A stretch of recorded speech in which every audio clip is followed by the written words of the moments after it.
चलिए जानते हैं आज देश और दुनिया की तमाम सिलेक्टेड काम की और 50 महत्वपूर्ण बड़ी खबरों को केवल 10 मिनट में। मगर अभी तक इस वीडियो को लाइक नहीं किए हैं तो लाइक कर दीजिए। 10 करोड़ से अधिक पीएम किसानों के लिए बड़ी खुशखबरी, मोदी सरकार देगी 8,000 रुपए। इलेक्शन से पहले होगा बड़ा ऐलान। राहुल गांधी की भारत जोड़ो यात्रा के शुरू होने से पहले ही ब्रेक लगता हुआ नजर आ रहा है, क्योंकि मणिपुर सरकार ने रैली नहीं करने की दे दी इजाजत।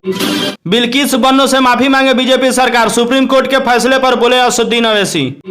फ्लाईओवर से खतरा है तो केंद्र से मांगकर बुलडोजर से गिरवा दे, मायावती को सताया डर तो अखिलेश यादव ने कही ये बात। 8 लाख की इनकम तक कोई टैक्स नहीं, अंतिम बजट में हो सकती है घोषणा। बीते 4 जनवरी को अमेरिका में एलायंस एयरवेज के विमान में खिड़की सहित बाहरी हिस्सा उड़ने के दौरान ही गिर गया था। यह घटना बोइंग 737 मैक्स विमान में हुई थी। मुकेश अंबानी के पास भी उसका वेरिएंट आया था।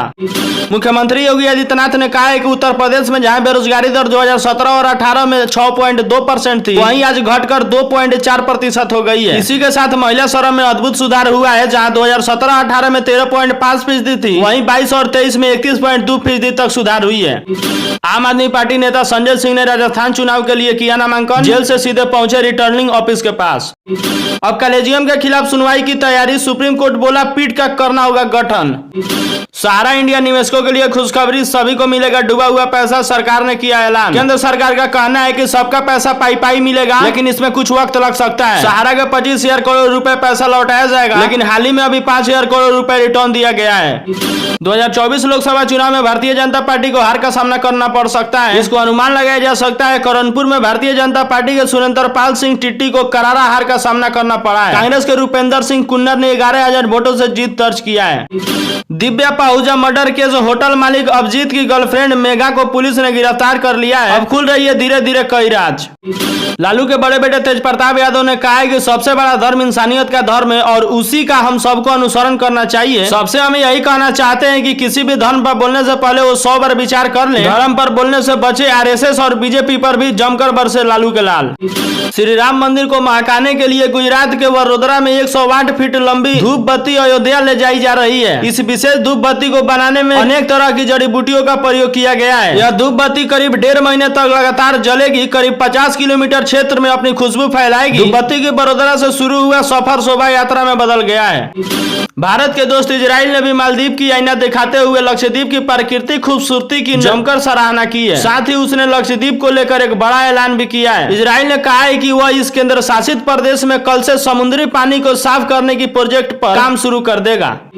कई कारोबारी दिग्गज अयोध्या में 22 जनवरी को आ रहे हैं, जिसमें गौतम अडानी, मुकेश अंबानी, गौतम सिंधिया, अजय पिरामल, कुमार मंगलम बिरला, टाटा के चेयरमैन एन चंद्रशेखर जैसे दिग्गज शामिल होंगे। अयोध्या में लगेगी कारोबारियों की कतार, उतरेंगे 100 से ज्यादा एरोप्लेन। इंडिया गठबंधन में सीट शेयरिंग को लेकर बातचीत शुरू हो गई है। आम आदमी पार्टी और कांग्रेस के बीच सीट शेयरिंग को लेकर पहली बैठक हुई थी। बैठक में आम आदमी पार्टी ने कांग्रेस को दिल्ली में 7 में से 3 और पंजाब में 13 में से 6 सीटों पर लड़ने का प्रस्ताव दिया है। हालांकि आधिकारिक रूप से दोनों दलों की तरफ से अभी तक कोई घोषणा नहीं की गई है। बांग्लादेश में चुनाव स्वतंत्र और निष्पक्ष नहीं, शेख हसीना के जीत के बीच अमेरिका का दावा। आज सबसे सस्ता पेट्रोल की कीमत 84 रुपया 10 पैसा है और डीजल की कीमत 79 रुपया 74 पैसा। कच्चे तेल कंपनियों में भारी गिरावट के बीच सरकारी ऑयल मार्केटिंग कंपनी ने भी पेट्रोल डीजल के नए रेट जारी कर दिए हैं। इस बीच अगर भारत के 4 महानगरों को देखा जाए तो दिल्ली में आज पेट्रोल की कीमत 96 रुपया 72 पैसा है और डीजल की कीमत 89 रुपया 62 पैसा है। वहीं देखा जाए चेन्नई में तो यहाँ 102 रुपया 63 पैसा पेट्रोल है और डीजल यहाँ 94 रुपया 24 पैसा लीटर है। अगर बात करें मुंबई में तो यहाँ 106 रुपया 31 पैसा पेट्रोल है और डीजल यहाँ 94 रुपया 27 पैसा लीटर है। वहीं बात करें कोलकाता में तो यहाँ 106 रुपया 3 पैसा पेट्रोल है और डीजल यहाँ 92 रुपया 76 पैसा लीटर है। 50 वर्षीय व्यक्ति ने 2000 किलोमीटर की पैदल यात्रा कर अयोध्या पहुंच रहे हैं। बापू, अयोध्या में राम मंदिर की प्राण प्रतिष्ठा नजदीक है। राम भक्त अपने अपने तरीके से प्रभु के दर्शन के लिए पहुंच रहे हैं। इसी क्रम में एक राम भक्त महात्मा गांधी की गेटअप में कर्नाटक से पैदल निकला है। 22 जनवरी से पहले अयोध्या पहुंचने का प्लान भी कर चुका है। फिलहाल वो प्रयागराज तक पहुंच भी चुका है। हाथ में कड़ाके की दंड और शरीर पर धोती। अब इनकी अयोध्या की दूरी केवल 170 किलोमीटर बची है, जो कि 2 से 3 दिन में पूरा कर लेंगे।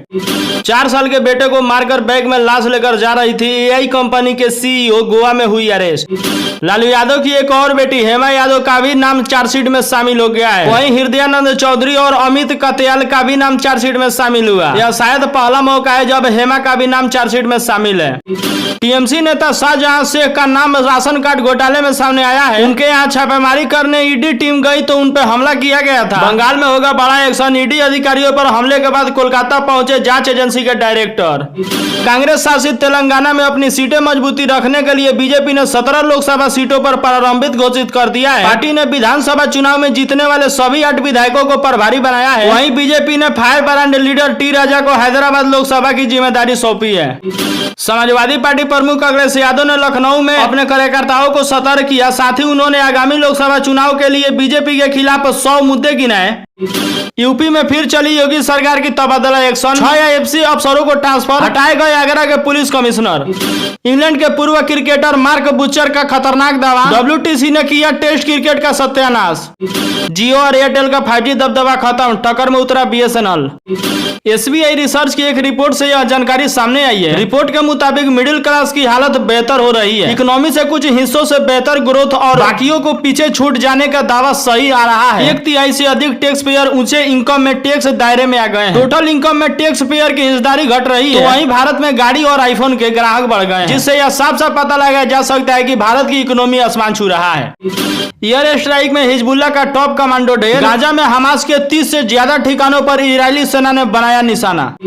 श्री कृष्ण जन्मभूमि शाही ईदगाह मस्जिद का विवाद मामला न्यायालय के पक्ष में है। सभी पक्ष सुनवाई में अपने अपने दलीलें पेश कर रहे हैं। हालांकि अब खबर सामने आ रहा है कि इस विवाद का फायदा पाकिस्तान भी उठाने लगा है। श्री कृष्ण जन्मभूमि शाही ईदगाह विवाद में मथुरा की अदालत में दायरवाद के एक पक्षकार को जान से मारने की पाकिस्तान से धमकी मिल रही है। इस बारे में सूचना मिलते ही पुलिस ने भी जांच शुरू कर दी है।